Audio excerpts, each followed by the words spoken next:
Hello, everybody. Mrs. Chinoy here. Today, I am going to read a book called The Mitten. The Mitten, a Ukrainian folktale adapted and illustrated by Jan Brett. Here we go. Once, there was a boy named Nicky who wanted his new mittens made from wool as white as snow. At first, his grandmother, Baba, did not want to knit white mittens. If you drop one in the snow, she warned, you will never find it. But Nikki wanted snow white mittens, and finally, Baba made them. After she finished, she said, when you come home, first I will look to see if you are safe and sound. But then I will look to see if you still have your snow white mittens. So off Nicky went. And it was long until one of his new mittens dropped in the snow and was left behind. A mole, tired from tunneling along, discovered the mitten and burrowed inside. It was cozy and warm and just the right size, so he decided to stay. A snowshoe rabbit came hopping by. He stopped for a moment to admire his winter coat. It was then that he saw the mittens and he wiggled in feet first. The mole didn't think there was room for both of them, but when he saw the rabbit's big kickers, he moved over. Next, a hedgehog came snuffing along, having spent the day looking under wet leaves for things to eat. He decided to move into the mittens and warm himself. The mole and the rabbit were bumped and jostled, but not being ones to argue with someone covered with prickles, they made room. As soon as the hedgehog disappeared in the mittens, a big owl, attracted by the commotion, swooped down when he decided to move in also.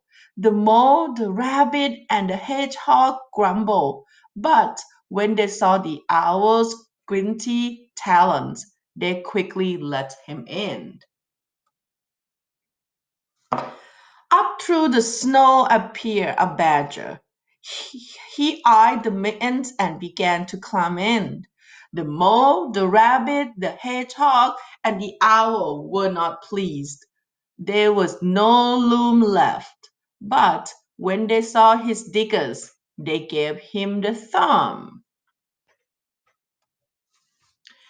It started snowing, but the animals were snug in the mittens. A waft of warm steam rose in the air, and a fox trotting by stopped to investigate. Just the sight of the cozy mitten made him feel drowsy.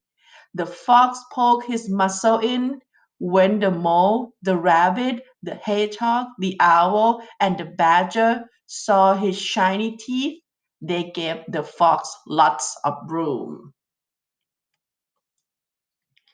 A great bear lumbered by. He spied the mitten all plump up. Not being one to be left out in the cold, he began to nose his way in. The animals were packed in as tightly as could be. But what animal would argue with a bear? The mitten swelled and stretched. It was pulled and burned to many times its size.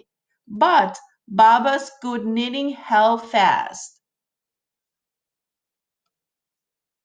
Along came a meadow mouse, no bigger than an acorn. She wiggled into the one spade left and made herself comfortable on top of the great bear's nose.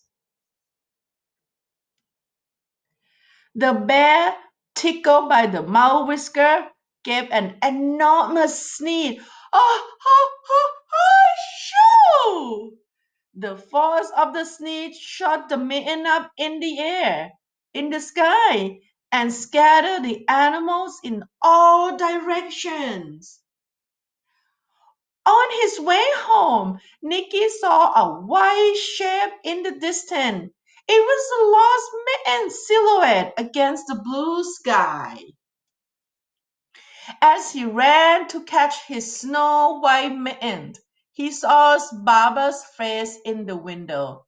First, she looked to see if he was safe and sound, and then she saw that he still had his new mittens. The end. Thank you for listening. Until next time. Bye.